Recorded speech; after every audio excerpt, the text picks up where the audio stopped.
அனைவருக்கும் வணக்கம். தேனி மாவட்டம் சின்னமனூர்லேருந்து பேசுகிறோம். என் பேர் ஜோதி. கார்மெண்ட்ஸ் வச்சுருக்கோம். ஒரு 6-7 பேர் இந்த கம்பெனியில் வேலை பார்த்துட்டு இருக்காங்க. இப்போ நாங்கள் என்ன வேலை பார்த்துட்ருக்கோம்னு பார்த்தீங்கன்னா, பேக்கு லேடிஸ் 2 ட்ரெஸ் வைக்கிற மாதிரி நல்லாயிருக்கும். காட்டனில் நல்ல கலர்ஸ் நிறையா இருக்குது எங்ககிட்ட. பாருங்கள், இந்த கலர்ஸ் இது வந்து சின்ன மினி ஹேண்ட்பேக், செல்ஃபோன் இதெல்லாம் வச்சுக்கலாம். நீட்டாக இப்படி போட்டு கொடுத்து வைக்கலாம், அழகாக இருக்கும். இதில் கலர்ஸ் இருக்கும் பாருங்கள், நிறையா கலர்ஸ் இருக்கும். நிறையா கலர் இருக்கும். வேணுன்றவங்க வாட்ஸ்அப் பண்ணலாம். எங்கள் நம்பரு கொடுத்துருக்கோம். கலர்ஸ் நிறையா இருக்கும்.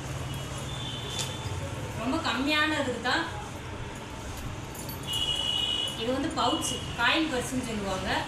ரொம்ப கம்மியான ரேட்டுக்கு தான் நாங்கள் கொடுக்குறோம். பெண்களுக்கு நல்ல தொழில்